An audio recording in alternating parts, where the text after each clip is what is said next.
जब भारत के विभाजन की रूपरेखा ब्रिटिशर्स ने बनाई तो मिस्टर रेडक्लिफ को प्रमुख रूप से इस काम में लगाया। तो जो एक मोटा मोटा उन्होंने फॉर्मूला बनाया भारत विभाजन का, वो ये बनाया कि भाई वैसे देश के जिले जहां मुस्लिम पॉपुलेशन अधिक है वो पाकिस्तान को दे दिए जाएं। तो भारत का जो पश्चिमी हिस्सा था और भारत का पूर्वी हिस्सा यानी विशेष करके बंगाल का हिस्सा, यहाँ मुस्लिम पॉपुलेशन बहुसंख्यक थी। एक देश के दो हिस्से जिनके बीच में हजारों किलोमीटर का गैप हो, दूरी हो, ये बड़ा अप्राकृतिक था। लेकिन चूंकि धर्म के नाम पे देश का विभाजन होना था तो एक स्वरूप उसका बनाया गया, प्रस्तुत किया गया। अब उसी बंगाल का जो पश्चिमी हिस्सा था वो हिंदू बहुल था और कलकत्ता राजधानी थी बंगाल की। और 1946 के जमाने में पूरे देश के सबसे बड़े शहर और औद्योगिक सांस्कृतिक केंद्र के रूप में भी कलकत्ता की पहचान थी। तो विभाजन मांगने वाले लोगों का ये इच्छा थी कि पूर्वी पाकिस्तान के रूप में बंगाल पूरा मिले और कलकत्ता साथ में हो। लेकिन बंगाल का जो पश्चिमी हिस्सा था, जो आज का पश्चिम बंगाल है, संयुक्त बंगाल का पश्चिमी और हिस्सा, आज का पश्चिम बंगाल, ये हिंदू बहुल था। तो लोगों को लगा कि भाई अगर मुस्लिम बाहुल्यता के आधार पे ही विभाजन हो रहा है तो ये हिस्सा पूर्वी पाकिस्तान में क्यों जाए, इसको अलग करना चाहिए। लेकिन वो बंगाल का हिस्सा था। 1905 का बंगभंग आंदोलन आपको याद होगा, जब ब्रिटिशर्स ने बंगाल के विभाजन की रूपरेखा की तो बंगालियों ने संयुक्त रूप से इतना बड़ा आंदोलन खड़ा किया कि ब्रिटिशर्स को पीछे हटना पड़ा और बंगभंग आंदोलन को टालना पड़ा। बंगाली अपनी भाषाई पहचान को लेकर के इतना आग्रही और इतना आक्रामक थे कि बंगाल का विभाजन कराना बहुत कठिन था। लेकिन धर्म के आधार पे जब अलग देश की मांग होने लगी तब बंगालियों को समझ में आया कि भाई ये तो हमारी पहचान का संकट आज नहीं तो कल खड़ा हो जाएगा।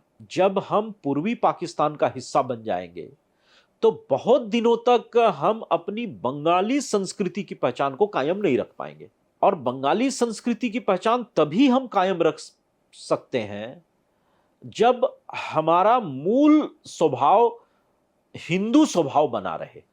नहीं तो बंगाली संस्कृति हम बहुत दिनों तक बचा नहीं पाएंगे। देर सबेर, जो मैंने पहले भी कहा है, अरबिक नेशनैलिटी का प्रभाव बढ़ेगा क्योंकि इस्लाम के साथ उसका प्रभाव बढ़ना तय है और वो कहीं ना कहीं हमारी बंगाली पहचान को मिटा देगा। इसने बंगाल के लोगों को बड़ा उद्वेलित किया। बंगाल के लोग बड़े परेशान हुए। इस बीच में मुस्लिम लीग ने डायरेक्ट एक्शन डे की घोषणा की और डायरेक्ट एक्शन डे का सबसे ज्यादा प्रभाव बंगाल में था। हिंदुओं का नरसंहार प्रारंभ हुआ। चारों तरफ हिंदुओं के ऊपर अत्याचार प्रारंभ हुए और कलकत्ता में बैठ करके उस समय मुस्लिम लीग के नेता सोहरावर्दी ने घोषणा की कि हम पूर्वी पाकिस्तान कलकत्ता के साथ लेना चाहते हैं और इसके लिए अगर हुगली के पानी को हिंदुओं के रक्त से लाल भी कर देना पड़े तो हम करेंगे, लेकिन पूर्वी पाकिस्तान कलकत्ता के बगैर हमें स्वीकार नहीं है।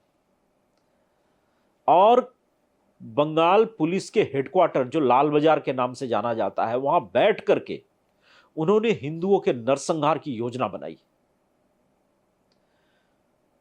ऐसा लगा एक बार कि बंगाल हाथ से निकल जाएगा। बंगाल का जो हिंदू हिस्सा है, जो पूर्वी हिस्सा है जो बंगाल का, वो निकल जाएगा हिंदुओं के हाथ से।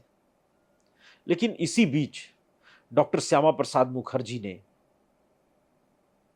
बहुत मजबूती से लोगों को संगठित करना शुरू किया कि भाई संयुक्त बंगाल का जो पश्चिमी हिस्सा है, जो भारत से सटा हुआ हिस्सा है और वहां हिंदू बहुसंख्यक रहते हैं, इसको मूल बंगाल से अलग करके और भारत में शामिल किया जाए। और उनके इस आह्वान पर पूरा बंगाली समाज डॉक्टर श्यामा प्रसाद मुखर्जी के साथ खड़ा हो गया।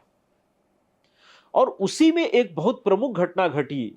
गोपाल पाठा के नाम से जिनको लोग जानते थे, गोपाल मुखोपाध्याय थे वो, जो एक व्यायामशाला में जाने वाले एक मजबूत बंगाली नवजुवक थे और उनकी एक अपनी कसाई की दुकान थी। तो बकरे को बंगाल में पाठा कहते हैं, तो उनके नाम के साथ वो बकरा यानी पाठा जुड़ गया था, क्योंकि पाठा का मांस बेचने की एक उनकी दुकान थी। मूल नाम उनका गोपाल मुखोपाध्याय था। हाइट उनकी बहुत कम थी, 4 फुट 10 इंच के आसपास उनकी हाइट थी, या 5 फीट के आसपास हाइट रही होगी। बड़े नाटे कद काठी के व्यक्ति थे, लेकिन बड़े बलिष्ठ व्यक्ति थे। तो उनके नेतृत्व में एक प्रतिरोध खड़ा हुआ और कलकत्ता के आसपास के क्षेत्रों में नवजुवकों ने डायरेक्ट एक्शन डे के विरुद्ध एक हिंदू प्रतिरोध खड़ा किया। और इस हिंदू प्रतिरोध ने इतना बड़ा काम किया वहां पे, इतना इसकी व्यापकता इतनी बढ़ी कि सोहरावर्दी को पीछे हटना पड़ा और पश्चिम बंगाल के विभाजन को स्वीकार करना पड़ा और संयुक्त बंगाल का पूर्व पश्चिमी हिस्सा पश्चिम बंगाल के रूप में भारत में शामिल हुआ। कलकत्ता भारत में रहा। इसमें गोपाल पाठा का बहुत बड़ा योगदान था। उन्होंने इतना आक्रामकता के साथ एक प्रतिरोध खड़ा किया। जिस भाषा में मुस्लिम लीग के लोगों ने डायरेक्ट एक्शन डे के नाम पे हिंदुओं का नरसंहार प्रारंभ किया था, उसी भाषा में गोपाल मुखोपाध्याय या गोपाल पाठा, जिस नाम से भी आप उनको पुकार लें, उन्होंने एक बहुत बड़ा प्रतिरोध खड़ा किया, जिसके कारण बंगाल का विभाजन हुआ। और आज बंगाल का जो हिस्सा हम भारत में देख पाते हैं, उसका श्रेय डॉक्टर श्यामा प्रसाद मुखर्जी और गोपाल पाठा जैसे नवजुवकों को जाता है।